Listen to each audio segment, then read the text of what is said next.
Assalamualaikum warahmatullahi wabarakatuh. Perkenalkan, nama saya Gianti Nur Latifa dari Prodi Gizi UIN Wali Songo Semarang, kelas Gizi 5C dengan NIM 1907026076. Di sini saya akan memberikan informasi tentang anemia pada ibu hamil. Sebenarnya apa sih itu anemia? Jadi, anemia adalah kondisi berkurangnya sel darah merah atau eritrosit dalam sirkulasi darah atau berkurangnya hemoglobin sehingga tidak mampu memenuhi fungsinya sebagai pembawa oksigen ke seluruh tubuh. Anemia juga dapat terjadi pada ibu hamil. Anemia pada ibu hamil adalah kondisi di mana sel darah merah menurun atau menurunnya hemoglobin sehingga kapasitas daya angkut oksigen untuk kebutuhan organ-organ vital pada ibu dan janin berkurang. Selanjutnya, kejadian anemia pada ibu hamil. Berbagai negara termasuk Indonesia telah melaporkan angka prevalensi anemia pada wanita hamil tetap tinggi walaupun bervariasi. Prevalensi anemia pada kehamilan di negara maju yaitu rata-rata sekitar 18%, sedangkan rata-rata prevalensi anemia pada wanita hamil di negara berkembang sekitar 63,5% sampai 80%. WHO pada tahun 2012 melaporkan bahwa prevalensi anemia pada ibu hamil di dunia rata-rata 41,8%. Hasil riset kesehatan dasar atau Riskesdas pada tahun 2013 menunjukkan bahwa prevalensi ibu hamil dengan anemia di Indonesia sebesar 37,1%. Selanjutnya akan timbul pertanyaan, ibu hamil dikatakan anemia jika pada trimester 1, ibu hamil dikatakan anemia jika kadar hemoglobin kurang dari 11 gram persen. Pada trimester 2, ibu hamil dikatakan anemia jika kadar hemoglobinnya kurang dari 10,5 gram persen. Dan pada trimester 3, ibu hamil dikatakan anemia jika kadar hemoglobin kurang dari 11 gram persen. Selanjutnya, pemeriksaan untuk menentukan anemia. Pemeriksaan laboratorium dapat dilakukan untuk menentukan derajat anemia dan pengujian defisiensi besi dapat menggunakan pemeriksaan laboratorium. Penentuan derajat anemia dapat dilakukan melalui pemeriksaan darah seperti pemeriksaan hemoglobin, hematokrit, hitung jumlah RBC, bentuk RBC, dan jumlah retikulosit. Sementara untuk uji defisiensi zat besi dapat menggunakan pemeriksaan ferritin serum, kejenuhan transferin, dan protoporfirin eritrosit. Ada 3 jenis anemia pada ibu hamil. Yang pertama, anemia defisiensi besi, kedua, anemia defisiensi asam folat, dan ketiga, anemia kekurangan vitamin B12. Yang pertama, kita akan membahas tentang anemia defisiensi besi. Sekitar 15% sampai 25% dari seluruh kehamilan mengalami kekurangan zat besi. Zat besi merupakan mineral yang ditemukan dalam sel-sel darah merah atau hemoglobin dan digunakan untuk membawa oksigen dari paru-paru ke seluruh tubuh. Ketika asupan zat besi kurang, maka hemoglobin darah akan menurun dan terjadilah anemia. Zat besi dibutuhkan untuk memproduksi sel-sel darah merah ibu, pembentukan sel darah merah janin. Oleh karena itu, suplementasi besi selama kehamilan diperlukan. Yang kedua, anemia defisiensi asam folat. Jadi, asam folat merupakan vitamin yang larut dalam air yang dapat membantu mencegah cacat tabung syaraf pada janin jika kebutuhannya dipenuhi selama kehamilan.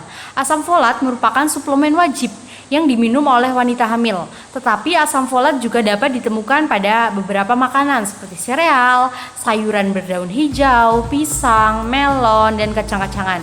Kekurangan asam folat juga dapat menyebabkan anemia karena berperan dalam produksi sel darah merah. Yang ketiga, anemia kekurangan vitamin B12. Vitamin B12 merupakan vitamin yang diperlukan tubuh untuk membantu produksi sel darah merah. Meskipun beberapa wanita cukup mengonsumsi vitamin B12 melalui makanannya, akan tetapi mungkin saja tubuh memiliki kemampuan yang rendah dalam menyerapnya, sehingga tetap kekurangan dan terjadilah anemia.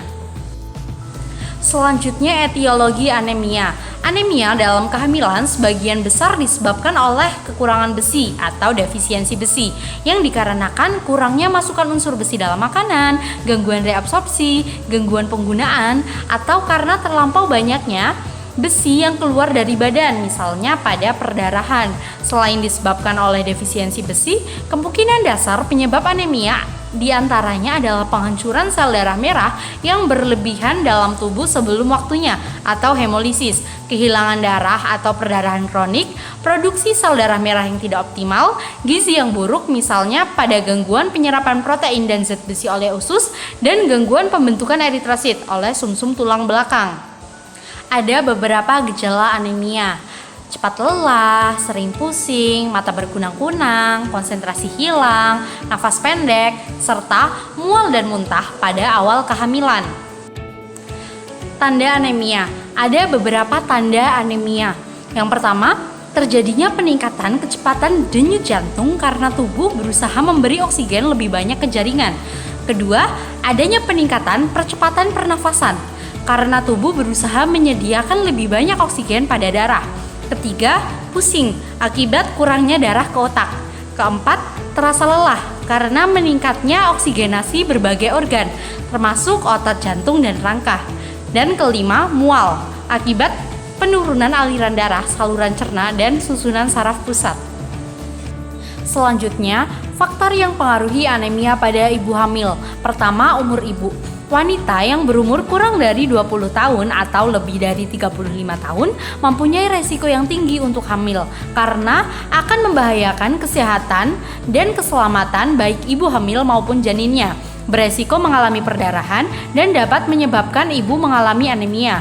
Yang kedua, paritas. Adanya kecenderungan bahwa semakin banyak jumlah kelahiran atau paritas, maka akan semakin tinggi angka kejadian anemia. Yang ketiga, kurang energi kronis atau KEK. Dapat diasumsikan bahwa ibu hamil yang menderita KEK berpeluang untuk menderita anemia.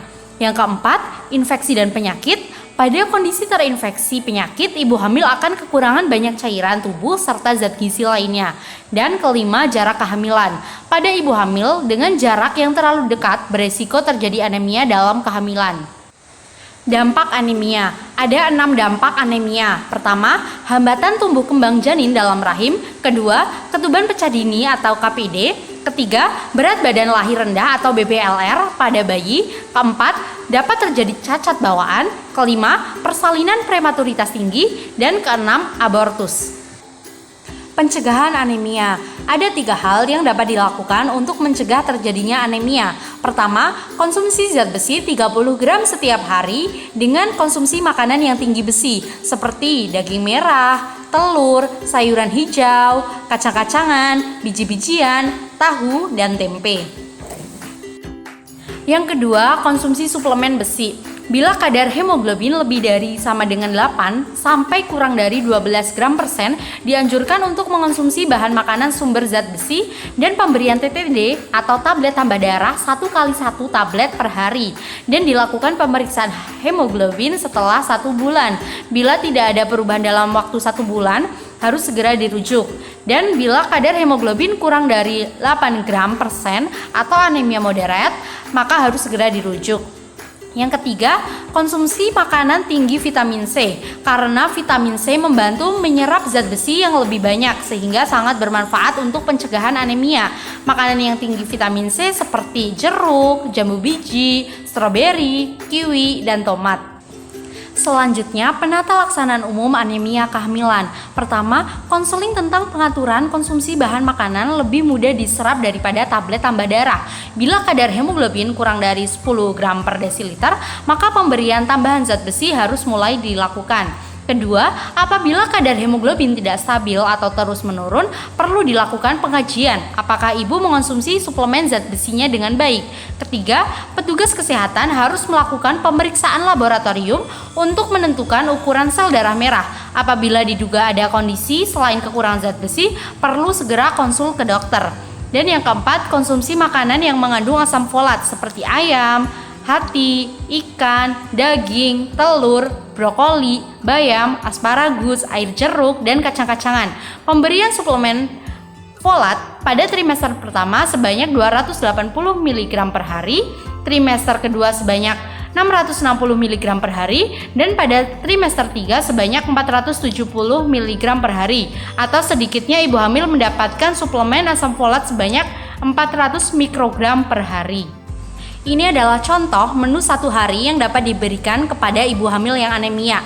Ibu hamil yang anemia dapat mengonsumsi makanan yang tinggi besi. Di sini frekuensi pemberian makannya dibagi menjadi 3 makan utama dan 2 kali selingan.